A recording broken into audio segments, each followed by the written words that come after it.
You want to hear something crazy about the economy? Sure. So, and I'm like, dude, I didn't even know, I didn't even think about this. So Gary Stevenson, he's like, when you look at a full economy, right? Money in, money out. Hmm. How how is the middle class losing money? Right.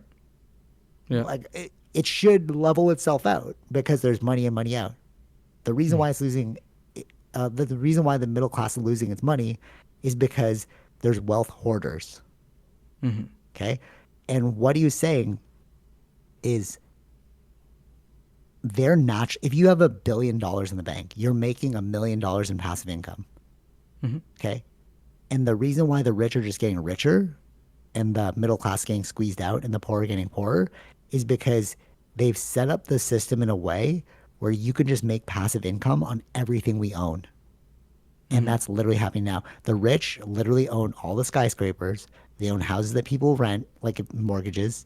They own utilities, and they're just building passive income off of that. So their millions, their billions are literally just like compounding on themselves. Hmm. Does that make sense? Sure. Yeah. Yeah.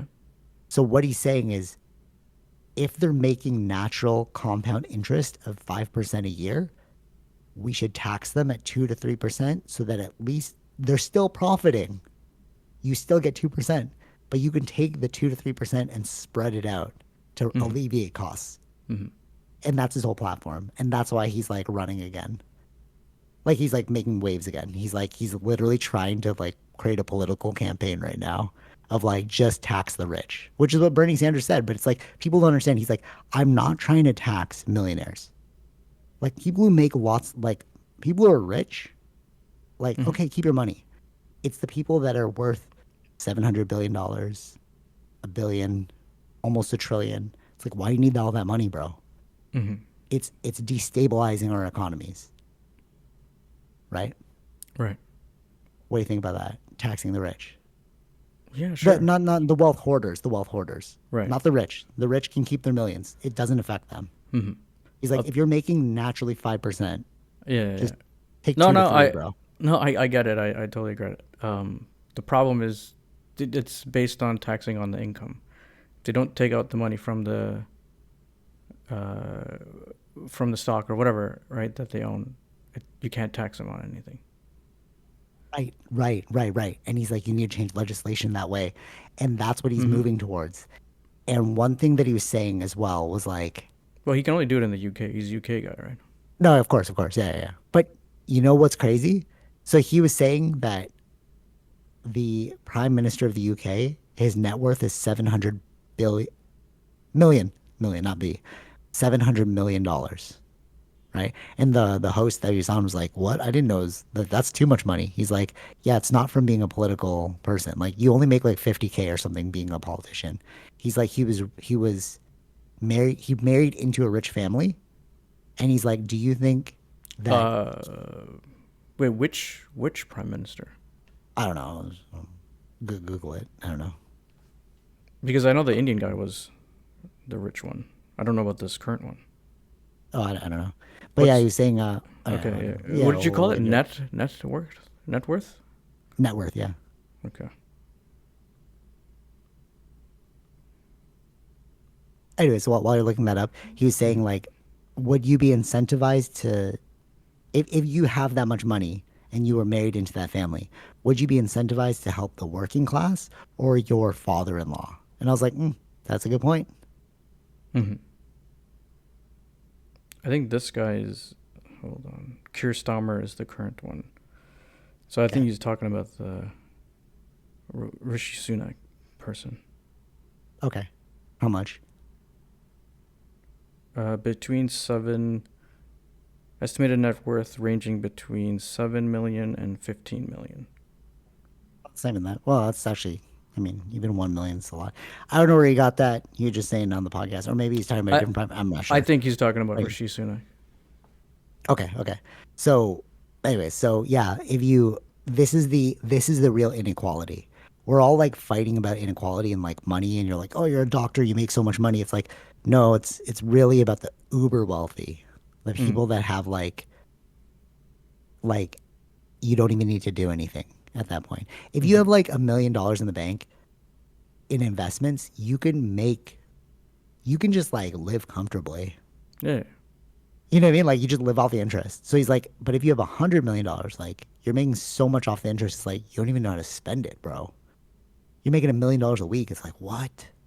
Yeah, you got to be careful with it when they even this prime minister with net worth.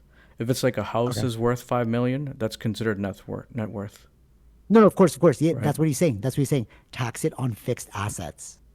Mm-hmm. Don't tax the yeah, liquidity and net worth are totally different things. Like, do you have Yeah. actual cash in the bank? No, no. What he's saying is the uber wealthy are making compound interest off of their fixed assets. So he's like, tax the fixed asset, not the like. You have to figure it out, but it's like it's I not don't. like oh you pulled out It, this money right. It, tax a thing that's gonna like not affect anything, no, but you know. I get that. But I'm like, if they're worth, like I said, the house is worth 5 million.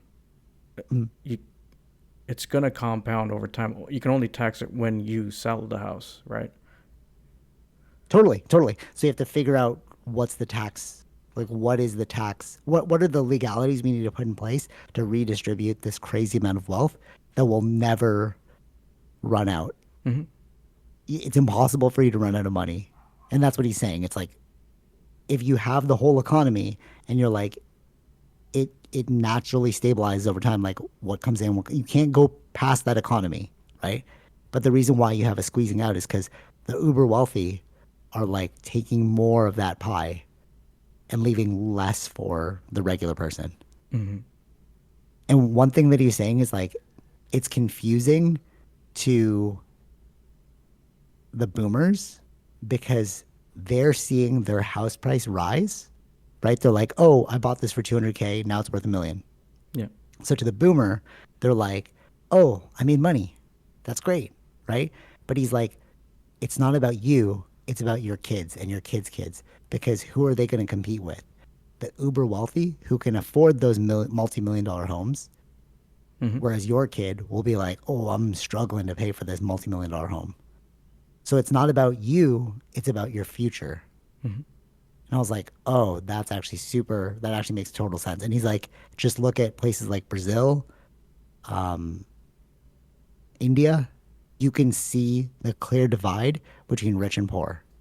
Like in Brazil, you see like the slums Mm-hmm. and then you see like the mansions. And he's like, that's just because there's no middle class. Mm-hmm. You either have rich or poor. And the rich people can easily stay rich. Like the child of the rich person will just be like, I'll just buy that house for you. Oh, and then just rent it out to that person. They will never own that house. They'll just rent it and they'll pay you. Mm-hmm. You know, whereas like there's nothing for the regular person anymore. Right. And that's what he's trying to say. He's like, we're headed towards the demise of like this like even distribution. The Mm-hmm. future is gonna look like really rich or really poor. What do you think? Yeah.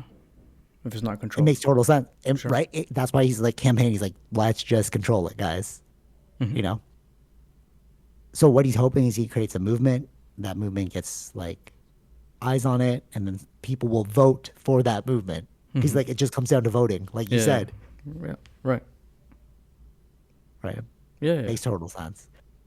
And he's like, the problem as well that you're facing is Mm-hmm. you can make millions of dollars if you just play the game. So like he's like, if I just stayed at a bank, I can make millions of dollars a year. But he's like, I just see this as a crazy crisis, and I'm like, I feel like we need to fix this. So that's the thing. It's like you're incentivizing intelligent people away from fixing the problem. It's like, Mm-hmm. yeah, yeah, forget the problem, bro. I'll pay you 50 million. You're like, ooh, 50 million's pretty good. You know what I mean? Yeah. So it's like all of this being said, like you have UFOs, Russia, America, the economic collapse, redistribution of wealth, the squeezing out of the middle class. It's like, is this the war that's being waged right before our eyes and we just don't see it? Or we're choosing not to see it? Yeah. Possible. How many things need to tell you that things are awry before you look at the friggin' problem? Mm-hmm. You know what I mean? People Yeah. are like, oh yeah, dude, Russia and America, that's so bad. And you're like, no, that is bad. But have you looked in this time traveler UFO thing? Have you looked at the economic collapse, the squeezing out of the middle class? Like which way do you want to look at this? But it looks like we're all kind of just screwed in like every direction. We need to fix this, Mm-hmm. you know? Yeah. Yeah. What do you think? True.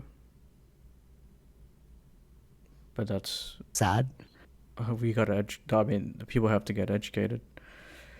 So that depends on who controls the media. And that's what Area 52 said with I can't remember who it was with UAP Gerb, and I was like, that's so true. He's like, it's not about changing it right now. It's about having the conversation, and people who have the like you and I are having this conversation right now. Then that like trickles down to other people who also have the conversation, and then we're all just like, wait a minute, what's going on here, guys? Mm-hmm. You know, that's how you change the next generation. You like bring it to light. Right.